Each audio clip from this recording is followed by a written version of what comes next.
So time now to take a look at the Sunday papers. With me this morning to go through them is Nigel Nelson and Mo Lovett. Very good to see both of you, and plenty around as ever on a Sunday with the Sunday papers. So let's get stuck in, shall we? Mo, you've picked out the Sunday Express first of all, and this is Boris Johnson speaking to the paper and making a pitch for unity under a new Prime Minister. That's right. I mean, this is a very sort of upbeat message from the outgoing Prime Minister and a sort of an attempt to define his legacy. And I think we always have to see it in those terms. But I think the headline message here is that with all the shenanigans of the leadership election, it's now time for all Conservative MPs to pull together, back the new Prime Minister, widely anticipated to be Liz Truss, as we know, and stop all of this kind of bitter infighting and wholeheartedly get behind the new Prime Minister. I think this is in the wake of the fact that there's been some terrible polling for the Conservative Party. Obviously Labour are going up and there's concerns about the next general election and how the Conservatives will fare in that. So it's a kind of unity message. It's actually quite statesmanlike in a sense, and it sort of made me bemoan the fact that we get statesmanlike speeches as we're leaving office. That might say something about our political system, but his whole kind of defining his legacy thing is he talks about the success of the vaccine rollout, his support for Ukraine, Britain's support for Ukraine, and the investment in tech. So there's some sort of good sort of upbeat messaging there, but also it might shock people to see that he talks about having a better education system, a better health system, safer streets. I'm not sure that'll ring true for many voters. So although we have to see it, in terms of what it is, his attempt to define his legacy, I think there are a few sort of eyebrow-raising comments within that speech. But as you say, the central message is stop all the mudslinging, get behind the new leader, otherwise we're in danger of losing the next election. Yeah, it's been really interesting, hasn't it, over the last few days, seeing Boris Johnson obviously wanting to secure his legacy.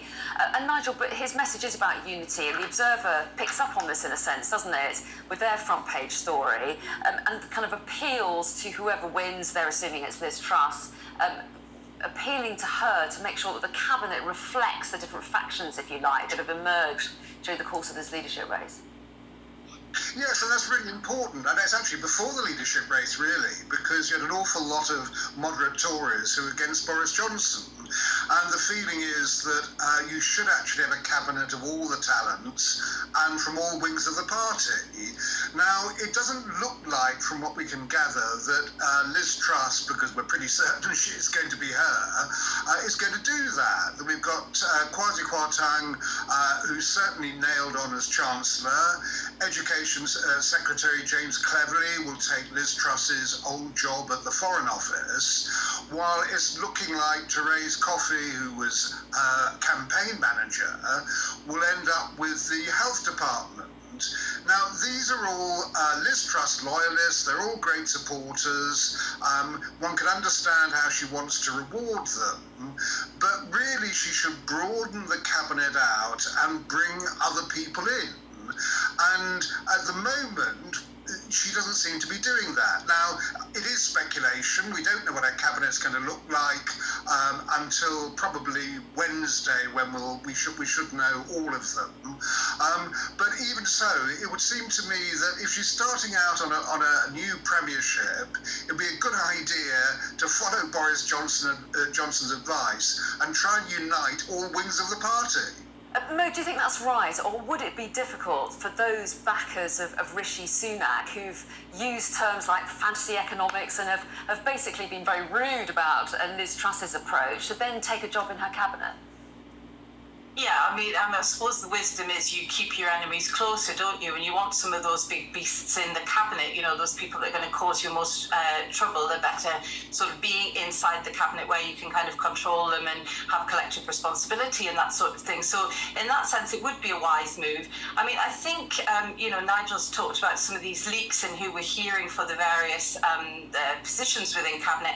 And I have to say they're quite underwhelming in a sense. There's still a few to be announced. I'm looking particularly at who might be in charge of education or culture, whether Kemi Badenoch or Michelle Donnellan will be in one of those positions, because I think that would be a little bit more exciting, certainly sort of for kind of getting rid of some of the backlog we've had in culture and education, but also Northern Ireland, because obviously that's going to be a real sticking point for the Tories. We still haven't got the Northern Ireland Protocol sorted, and whether that's going to be Sajid Javid or Ian Duncan Smith, we don't know yet. But I mean, Nigel's central point is right. You do need to bring your party together, and you do need to keep the factions inside and close to you. But we'll see. We'll find out, as you say, probably Wednesday. Yeah, lots of these questions will be answered, of course, in the coming days, won't they? And Nigel, you picked out a very interesting article in the Sunday Mirror written by, Nigel Nelson. This is your own story. Talk us through it, because clearly Boris Johnson saying goodbye, but for how long? Yeah, there's this constant sort of persistent rumour he intends to make a comeback, and a lot of his supporters want him to do just that. I mean, you had over 8,000 Tory members who signed a petition saying he shouldn't have resigned in the first place. And what I discovered during the week was that a dozen Tory MPs are now plotting to get rid of Liz Truss and try and get Boris Johnson back. And so letters of no confidence would start going in as early as this coming week. And what they hope to do is build up to the magic 54, which is what you need for a vote of confidence, round about Christmas and into the new year.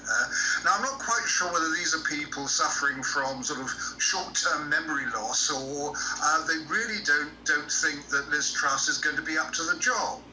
But there is this move to get Boris Johnson back. I find it a bit sort of Donald Trump-like, because that's what's going on in America, and also a bit worrying. I mean, the reasons for getting rid of Boris Johnson were very good. He wasn't telling the truth. He wasn't that good. And so you can understand why Tory MPs wanted him out. So it seems quite extraordinary they want him back in again. Well, yeah, and Nigel, the prospect of votes of no confidence going in the first week of someone taking over does seem absolutely extraordinary.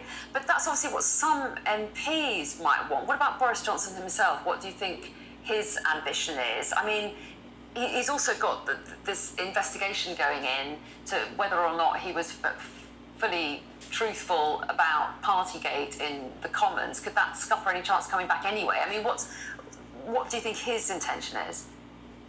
Well, I mean, it does seem like that he's got some ambitions to come back. That when you sort of when you speak to close allies of him who are talking to him, is he hasn't quite accepted he's been thrown out, and still thinks there's a way back. And there are MPs who think that he's the only person who can keep the Red Wall together.